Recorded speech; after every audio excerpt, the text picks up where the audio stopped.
बच्चों, let's read this question. So this question says, in an experiment, the angles are required to measure using an instrument. 29 divisions of the main scale exactly coincide with the 30 divisions of the vernier scale. If the smallest division of the main scale is half a degree, 0.5 degree, then the least count of the instrument. So हमें क्या बताना है यहाँ पर instruments के यहाँ पर least count बतानी है. ऑलराइट, तो चलिए इस क्वेश्चन को स्टार्ट करते हैं. So we can write down the key concept of this question. इस क्वेश्चन का बच्चों की कॉन्सेप्ट हम क्या लिख सकते हैं. हमें यहाँ पर लीस्ट काउंट यहाँ पर कैलकुलेट करके बतानी है. ऑलराइट, हमें यहाँ पर देखिए दिस इज वर्नियर कैलिपर. देखिए हमें मेन स्केल और वर्नियर स्केल के बीच में क्या गिवन कर रखा है, रिलेशन गिवन कर रखा है. और smallest division of main scale यानी कि मेन स्केल डिवीजन की आपको वैल्यू भी क्या कर रखी है, गिवन कर रखी है. अब हमें लीस्ट काउंट यहाँ पर बतानी है. So we can write down the key concept of this question is the least count. Least count देखिए किसके इक्वल होता है. लीस्ट काउंट देखिए आपका होता है main scale division minus vernier scale division. किसके इक्वल होता है आपका main scale division minus vernier scale division.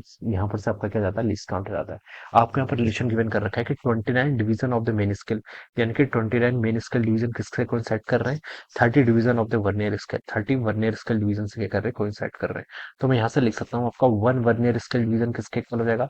One vernier scale division आपका 29/30 मेन स्केल डिवीजन के इक्वल हो जाएगा. ऑलराइट, ये हम यहाँ पर से ऐसे लिख सकते हैं. तो यहाँ पर लीस्ट काउंट को आप लिख लीजिए. देखिए main scale division minus vernier scale division. Vernier scale division को क्या लिख सकते हैं, 29/30 मेन स्केल डिवीजन. ऑलराइट, ये टर्म हम यहाँ पर ऐसे लिख सकते हैं.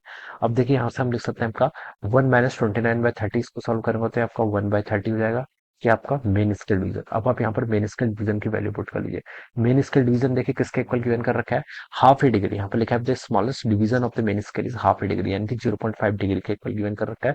तो हम इसके यहाँ पर वैल्यू पुट कर लेते हैं. हो जाएगा 0.5 डिग्री कर लो या फिर इसको क्या कर लो 1/2 डिग्री भी लिख सकते हैं. तो इसकी वैल्यू कितनी आ गई यहाँ से आपकी 1/60 डिग्री के इक्वल हो जाएगा. ये क्या आ गया आपका 1/60 डिग्री के इक्वल आ गया. ठीक है, अब हमें पता है देखिए बच्चों, हम यहाँ से हमें क्या पता है आपका 1 डिग्री किसके इक्वल होता है, आपका 1 डिग्री आपका 60 मिनट्स के इक्वल होता है. ऑलराइट, हम यहाँ पर से लिख सकते हैं, हम यहाँ पर से लिख सकते हैं आपका 1 डिग्री किसके इक्वल होता है, आपका 1 डिग्री आपका 60 मिनट्स के इक्वल होता है. ठीक है, ये रिलेशन हमें पता है. अब हमारे पास यहाँ पर कितना 1/60 डिग्री है और आपको ऑप्शन से क्या पता चल रहा है कि आपको यहाँ पर मिनट्स में बताना है. ठीक है, मिनट्स और डिग्री में बताना है. 1/60 डिग्री ये तो क्वेश्चन में गिवन ऑप्शन है नहीं, तो सी और डी तो हो नहीं सकते. अब इसको मिनट में कन्वर्ट करते हैं.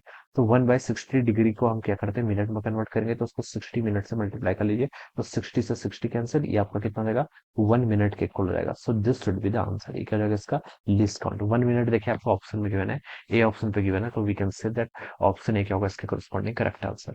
सो I hope you all understood this concept. All the best and thank you so much.